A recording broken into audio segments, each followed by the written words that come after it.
කියන්නේ ලබන සතිය අරගල කළා මේ ආණ්ඩුව එලවන්න කියලා නෙමෙයි. මොකද මේ ආණ්ඩුව එහෙම එලවලා පරණ අයට බලය ආව කියලා තමුතු හොඳක් වෙන්නේ නැහැ. ජනතාව සම්බන්ධ වුණු නව දේශපාලන ආකෘතියක් ඕන. අන්න ඒකට තමයි අපි ජන අරගල ව්‍යාපාර විදිහට මැදිහත් වෙන්නේ.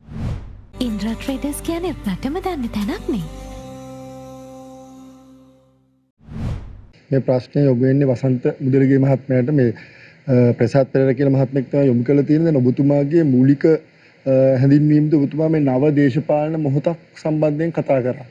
දැන් එතකොට කලින් හිටපු කට්ටිය හොඳ නැහැ කියලා තමයි දැන් ඉන්න ආණ්ඩුව ගෙනල්ලා තියෙන්නේ 159 දෙනෙක් පත් කළි වෙලා බොහොම හොඳයි කියලා ගෙනල්ලා තියෙනවා.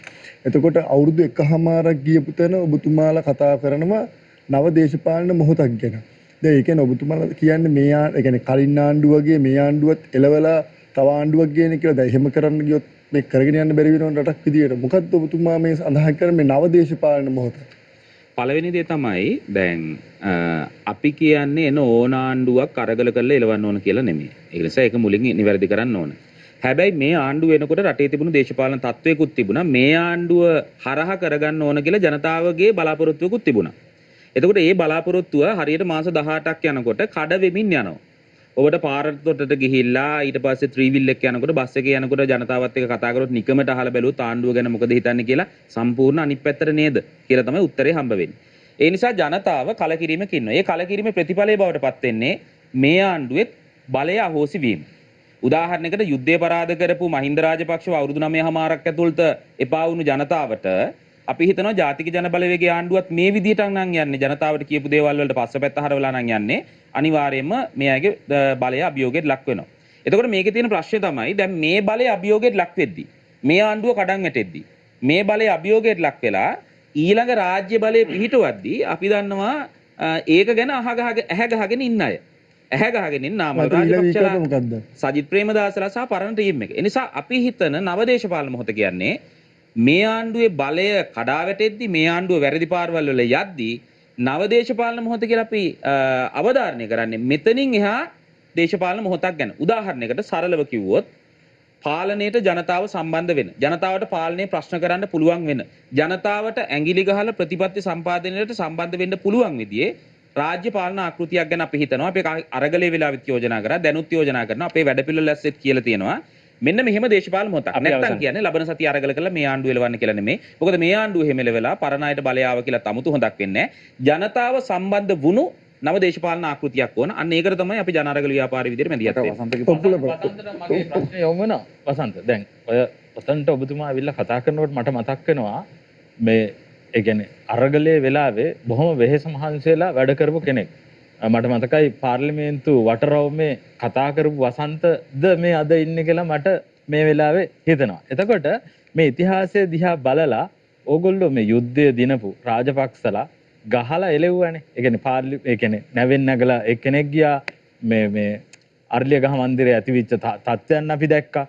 එහෙම වෙලා මේ නව දේශපාලනේ ආවට පස්සේ අද වසන්ත මෙතනට ඇවිල්ලා කතා කරනකොට නාමල් රැල්ලක් හදාගෙන එනකොට මොකද්ද අපේ ඌව පළාතෙන් ආපු තරුණයෙක් විදියට මේ හදවතට ඇත්තටම දැනෙන හැඟීම ඕවගේ ඔහොම දැන් ඔය අන්තිමට කිව්ව එක කියලා නිකන් මග ඇරලා මේ ජනතාවත් එක්ක එන්න ඕනි වගේ කතාවක් කියලා දැන් GL පීරිස් එකතු වෙලා මේ ගේම් නේ තියෙන්නේ GL පීරිස් එක්ක එකතු වෙලා රනිල් වික්‍රමසිංහගේ ආශිර්වාදය යටතේ එතන කණ්ඩායමක් හදනවා මේ පැත්තෙන් නාමල් හැදීගෙන එනවා මැතිවරණයක් ඉල්ලනවා ඒ ආපුහාම ඡන්දෙ දිහත් දැක්කාම අපේ රටේ මිනිස්සුන්ගේ ජන විඥානයක් දැක්කාම මේ මෙතන ප්‍රබල ප්‍රශ්නයක් තියෙනවා. හැබැයි ජන අරගල කරලා ඔබට ඔහොම ඔය තරම් නිහඬව අසරණව කතා කරන්න පුළුවන්ද පැහැදිලිව? මොකද්ද පැහැදිලි ගේම් එක මේ රටට ඊළඟට වෙන? නෑ. පළවෙනි දේ තමයි දිදුල අපි හිතනවා දැන් අරගලෙන් පස්සේ බලය ආවේ ජාතික ජන බලවේගයකනේ අපිට ආවේ නැහැ. නමුත් පරණ පක්ෂ එපා කියලා ජාතික ජන බලවේගයට බලය දීමත් ධනාත්මකයිනේ. අපි ඒක නැහැ කියන්නේ. ඇයි? පරණ කඳවුරු දෙක අතාරින්නම ජනතාව හිතපු එක ලොකු ජයග්‍රහණයක්.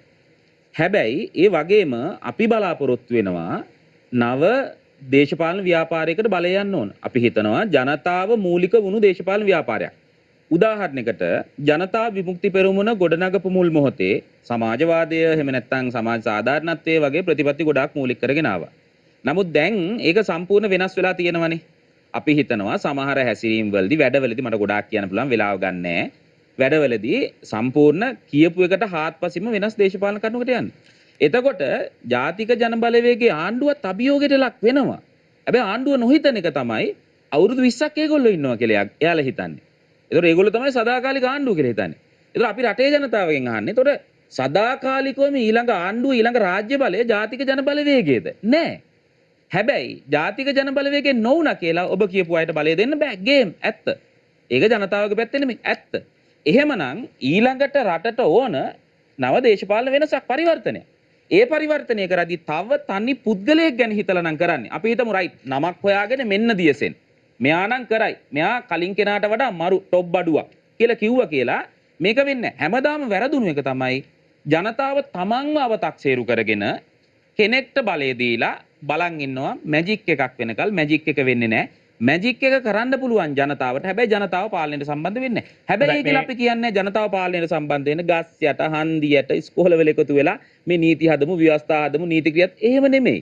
අඩුම ජනතාව පාලනයට සම්බන්ධ වෙන ආකෘතිය. අලුත් ව්‍යවස්ථාවක් ඕනේ. ඒ ව්‍යවස්ථාව ඇතුලේ ජනතාව පාලනයට සම්බන්ධ වෙන ආකෘතිය ගැන ඉඟියක් ඕන, වැඩපිළිවෙලක් ඕන. ඉතින් අපිට තියෙන ප්‍රශ්නේ තමයි ආණ්ඩුව පැත්තෙන් මේ සාකච්ඡාව ගැන එන්නේ නැහැ. දැන් ආණ්ඩු පක්ෂයේ മന്ത്രിවරු දෙන්නගෙම ප්‍රවේශය ඇතුලේ අපි ඒ හැකියාව තියෙන ජන අරගල සංවිධානයට කියලාද කියන්නේ පැහැදිලිවම අපිට වැඩපිළිවෙලකුත් තියෙනවා අපිට සැලසුමකුත් තියෙනවා අපි යෝජනාත් ඉදිරිපත් කරලා තියෙනවා මම ඉවර කරන්නම් මගේ අදහස ආණ්ඩු පක්ෂයේ മന്ത്രിවරු දෙන්න මෙතන වැඩිපුරම කරේ කලින් හිටපු ආණ්ඩුව වලට විවේචනය කරපගෙන මම කියන්නේ ආණ්ඩුවේ හැම විවේචනය කිරීමේ අවශ්‍යතාවයක් නැහැ විවේචනය කරන එක හොඳයි නමුත් වැඩ කරලා පෙන්වන්න තියෙන ඊට පස්සේ පොදු ජන පෙරමුණේ മന്ത്രിතුමා මොකද කරේ එයා වැඩිපුරම කරේ දැන් ආණ්ඩුවේ තියෙන අඩුපාඩු ටික කතා කරපුවක හැබැයි ප්‍රශ්නේ දෙන්නේ මොකද්ද එයාට අමතක වුණා එයාත් කලින් ආණ්ඩුවක කරපු කෙනෙක්. ඒතකොට දැන් ආණ්ඩුවේ ඉන්න අයට තමන් ආණ්ඩුව කියලා අමතකයි.